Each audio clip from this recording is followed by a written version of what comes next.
हमारे गाड़ियों के ईसीयू को ट्यून करने की हमें बहुत खुजली होती है क्योंकि इंजन के सारे पावर को रिवील जो करना है, जिसकी वजह से हमारी गाड़ियां और भी तेज चलेगी। लेकिन इलेक्ट्रिक व्हीकल्स धीरे धीरे मार्केट कैप्चर कर रही है, तो क्या हम ईवीज के ईसीयू को रीमैप कर सकते हैं? और अगर नहीं कर सकते तो क्या फिर ईसीयू ट्यूनिंग का, ईसीयू रीमैपिंग का बिजनेस बंद हो जाएगा? यार ये तो घोर कलयुग है।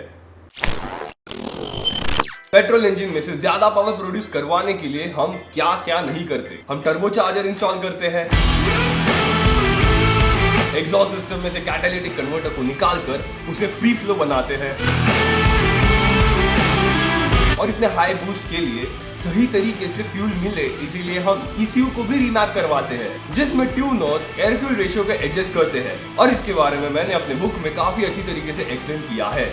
लेकिन ये सब पेट्रोल और डीजल व्हीकल्स में पॉसिबल है, और इलेक्ट्रिक व्हीकल्स में इंजन ही यूज नहीं होता, सिंपली मोटर यूज करते हैं और उसे बैटरी से पावर मिलती है। और बैटरी में से कितनी एनर्जी मोटर को मिलनी चाहिए ये मोटर कंट्रोल यूनिट डिसाइड करता है। तो फिर इलेक्ट्रिक मोटर में से ज्यादा पावर प्रोड्यूस करवाने के लिए क्या हमें मोटर कंट्रोल यूनिट को रीमैप करना पड़ेगा? टेक्निकली यस, आप कोई भी मोटर कंट्रोल यूनिट उठा लो, उसकी एफिशिएंसी ऑलमोस्ट 80 to 85% होती है, विच इज नियरली परफेक्ट। मतलब वो ऑलरेडी मेजॉरिटी पावर मोटर को प्रोवाइड कर रहा है। तो फिर इतने एफिशिएंट मोटर कंट्रोल यूनिट में से इससे ज्यादा और कितना पावर निकालोगे और कहां से निकालोगे?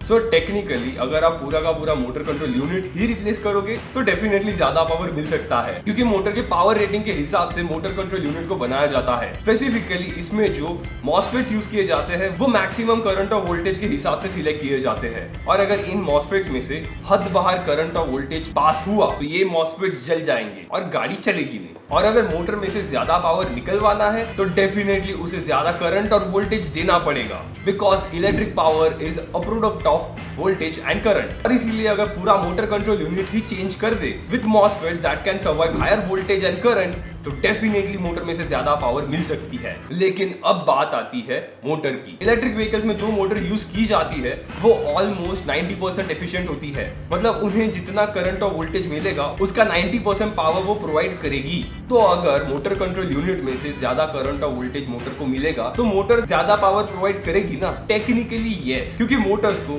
उसके रेटेड पावर से थोड़ा ज्यादा पावर पे थोड़ी देर के लिए चल सके ऐसा बनाया जाता है। लेकिन अगर वो मोटर ज्यादा पावर पे कंटिन्यूअसली चलेगी तो वो बहुत ज्यादा हीट जनरेट करेगी, which will reduce the life of that motor। और ऑलरेडी हमने मोटर कंट्रोल यूनिट को भी ज्यादा पावर प्रोवाइड कर सके ऐसा अपडेट कर दिया है, और इसमें अब बैटरी पैक अपने रेटेड एनर्जी से थोड़ी ज्यादा एनर्जी प्रोवाइड करेगी तो वो भी हीट जनरेट करेगी। और अगर बैटरी हद बाहर गर्म हो गई तो मोटर को उतना एक्स्ट्रा वोल्टेज और करंट प्रोवाइड करने के लिए बैटरी पैक को भी अपडेट करना पड़ेगा।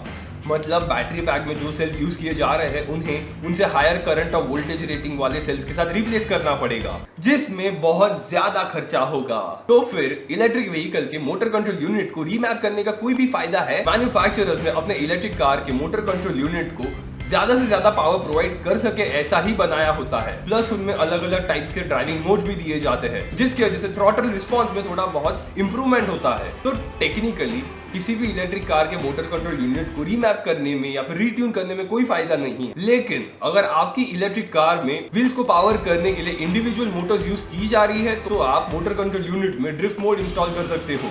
ड्रिफ्ट मोड में टॉर्क वेक्टरिंग बंद हो जाएगा, जिसकी वजह से आपकी इलेक्ट्रिक कार के पीछे के दोनों मोटर्स सेम स्पीड पे चलेगी, जिसकी वजह से आपकी इलेक्ट्रिक कार आसानी से ड्रिफ्ट कर पाएगी। वो बात अलग है कि इंडिया में मोटर कंट्रोल यूनिट को कोई रीमैप या रीट्यून करके देगा या नहीं देगा, वो ये ड्रिफ्ट मोड इंस्टॉल कर पाएंगे नहीं पाएंगे इसका अभी तक कोई गारंटी नहीं है। और ये उन्हीं इलेक्ट्रिक कार्स में पॉसिबल है जिनमें पीछे के व्हील्स के लिए दो सेपरेट मोटर्स यूज की जाती है, और अगर सिर्फ एक ही मोटर यूज हो रही है तो फिर आप फाइनल ड्राइव के गियर रेशियोज के साथ थोड़ा खिलवाड़ कर सकते हो by installing new gears for better acceleration. इसके साथ साथ हमारी पेट्रोल या डीजल कार्स की तरह ही इलेक्ट्रिक कार्स के भी सस्पेंशन, टायर्स और ब्रेक्स को भी अच्छे परफॉर्मेंस के लिए मॉडिफाई कर सकते हो। लेकिन एक बात का ध्यान रखना, इंडिया में किसी भी गाड़ी को मॉडिफाई करना इलीगल है, और अगर आपकी मॉडेड कार पुलिस ने पकड़ी तो वो आपकी कार को इंपाउंड कर सकते हैं। और मैंने सारे इलीगल मॉड्स के बारे में इस वीडियो में बताया है जो आपको जाके अब देखना चाहिए, सो दैट आप कोई भी मॉड करने से पहले सावधान रहो। I will see you guys on next Thursday at 7:30 PM.